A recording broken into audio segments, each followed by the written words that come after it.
तीन नौजवान थे, तीन नौजवान एक ईसाई बादशाह की कैद में आ गए। तीनों भी भाई थे, सगे भाई थे। बादशाह ने उन्हें ऑफर किया, हमारा दीन कबूल कर लो, अपनी सिपाहियों में रख लूंगा, वजीर बना लूंगा। लेकिन वो बाजारे मुस्तफा में बिके हुए थे, बाकी दुनिया में बिकने को तैयार नहीं थे। बादशाह ने उनको जान से मारने की धमकी दी, तब भी जमे रहे। हुआ ये कि जल्लाद को बुलाकर एक कढ़ाई मंगाई और उस पर तेल गरम किया। बादशाह ने कहा कि गरम खोलते हुए तेल में इनमें एक के बाद दीगरे सबको डाल दी।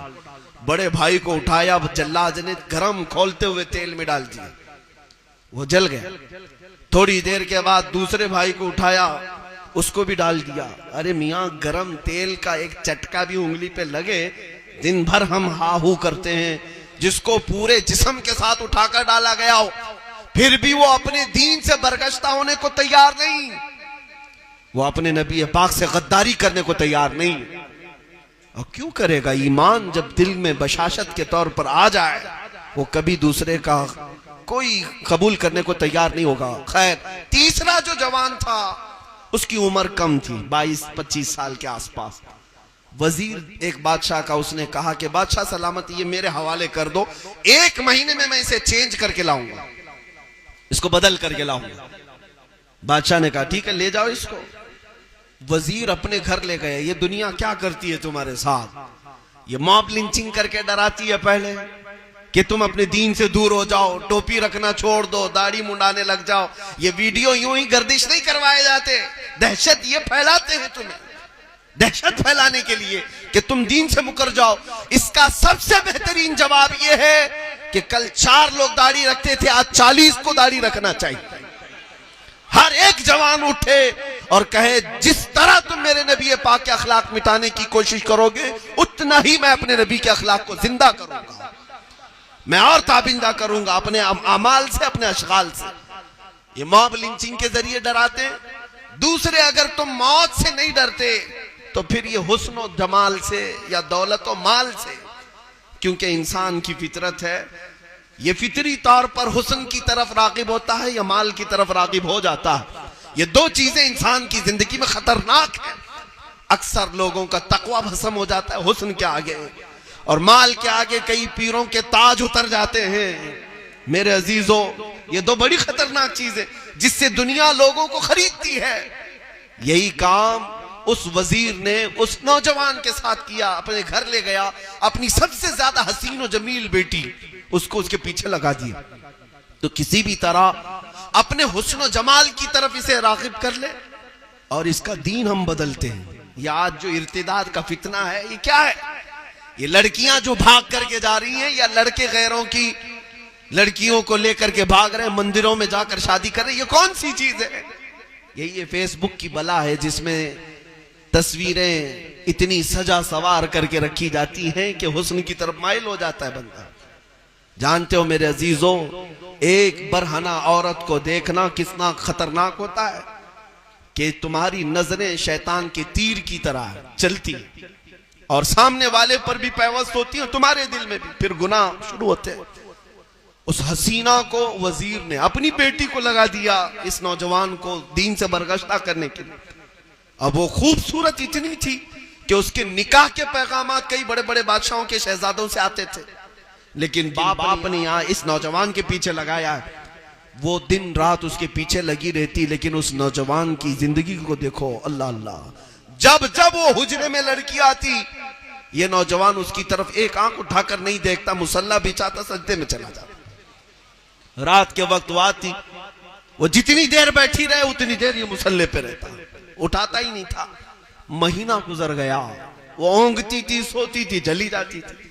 झल्ला करके आखिर में उसने कहा, ए जालिम, जरा मेरे हुस्न को तो देख, मुझे देखने के लिए लोग कतार लगाते हैं, मेरे निकाह के पैगाम कितने बड़ी बड़ी जगहों से आते हैं, एक आंख उठा करके तो देख। उस नौजवान ने कहा, तू चली जा, जिस मकसद के तहत तू आई है उस मकसद में कामयाब नहीं हो सकती, इसलिए कि जिन आंखों में जमाले मुस्तफा बसा हो, पहले से किसी हुस्न पर वो फिदा हो, उन आंखों को अब दुनिया का हुस्न धोखा दे नहीं सकता, तू वापस चली जा। हुआ ये मेरे अजीजों, पांसा पलट गया। वो आई हुई थी इसको बहकाने के लिए, अपने दामे फरेब में फंसाने के लिए, लेकिन दिल दे बैठी और कहा कि ऐ नौजवान, मैं तेरे दीन में दाखिल होती हूं, तू मुझे कलमा पढ़ा ले और तेरे दीन में दाखिल कर। उसने उसे दायरे इस्लाम में दाखिल किया। अब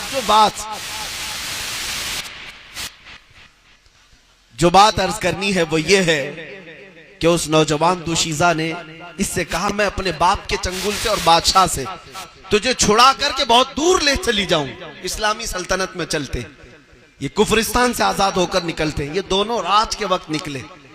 रात के वक्त उस लड़की ने उसे आजाद किया, चल पड़े। आधी रात सफर हो गया था, अचानक पीछे घोड़ों के दौड़ने की आवाज आई, जैसे कोई फौज लगी हो। घोड़े दौड़ते हुए आए तो ये दोनों डर करके एक दरख्त की ओट में छुप गए। उनको ऐसा लगा कि बादशाह को या वजीर को खबर हो गई, हम दोनों भागे हुए हैं, हमें पकड़ करके ले जाया जाएगा, मारा जाएगा। लेकिन वो फौज करीब से करीब तर आ गई और वहीं आकर रुक गई। घोड़े दौड़ते दौड़ते आए, उसी दरख्त के पास रुक गए और किसी ने इसका नाम लेकर पुकारा, फलां बिन फलां बाहर आ जाओ। अब ये बाहर आया तो देखा ये बादशाह के सिपाहियों की फौज नहीं, इसके मरहूम दोनों भाई सवार आए हुए, जिनको बादशाह ने खौलते हुए तेल में डाला था, वो दोनों इस घोड़े पर सवार आए। अल्लाह अकबर, देख करके हैरत ज़दा रह गए। इस छोटे से भाई ने पूछा, भाईजान आप कैसे इतनी रात में आए? उन दोनों नौजवानों ने कहा कि ए हमारे नन्हे भाई, क्या तुझे पता नहीं, अल्लाह की राह में जो मारा जाता है वो मुर्दा नहीं होता। अल्लाह ताला ने हमें बरज़खी जिंदगी बख्शी है और ये जो जमात तू देख रहा है ये सहाबा के शहीदों की जमात है, बद्र हुनैन और ओहद और खंदक के शोहदा की जमात है। हम रात के वक्त तेरे पास इसलिए आए कि तू रात का सफर तन्हा इस लड़की के साथ कर रहा है, निकाह करके सफर कर। मेरे अजीजों, अब यहां पर एक नुक्ता है। उस नौजवान ने पूछा कि वो खोलते हुए तेल में जब आपको डाला जा रहा था किस कदर गर्म था? मेरे पूरे वाक़े का खुलासा, लुब्बे लुबाब, असल गरज मुद्दा यही है, किस कदर वो खोलता हुआ गर्म तेल था जब आपको डाला जा रहा था। दर्द कितना हुआ होगा, तकलीफ कितनी हुई होगी। उन दोनों भाइयों ने मुस्कुरा करके कहा है, हमारे छोटे भाई कौन से दर्द और कौन सी तकलीफ की बात कर रहा है? जिस वक्त वो जल्लाद हमें उठाकर तेल में डाल रहा था, सामने चेहरे जमाले जहां आरा मेरे मुस्तफा का नजर आ रहा था। रसूल पाक सल्लल्लाहु ताला अलैहि वसल्लम को देख रहे थे, हमें पता ही नहीं चला रूह कब निकली और हम कब तेल में डाले गए। ये है उनकी मोहब्बत में जो जख्म खाए उसे दर्दों से भी आजाद कर दिया जाता है। इसीलिए कहा बरेली के इमाम ने, जान है इश्क मुस्तफा रोज फजू करे खुदा, जिसको हो दर्द का मजा नाजे दवा उठाए क्यों। खाक होकर इश्क में आराम से सोना मिला, जान की इक्सीर है उल्फत रसूलुल्लाह की। अजीजान गिरामी वकार, खुलासा मेरी बात का यही है नौजवानों, अगर अल्लाह ताला ने तुम्हें जिंदगी दी है तो इधर उधर दूसरों के दरवाजों पर दिल लटकाने से बेहतर है उस रसूल पाक के कदमों में अपने दिल को बिछा दो।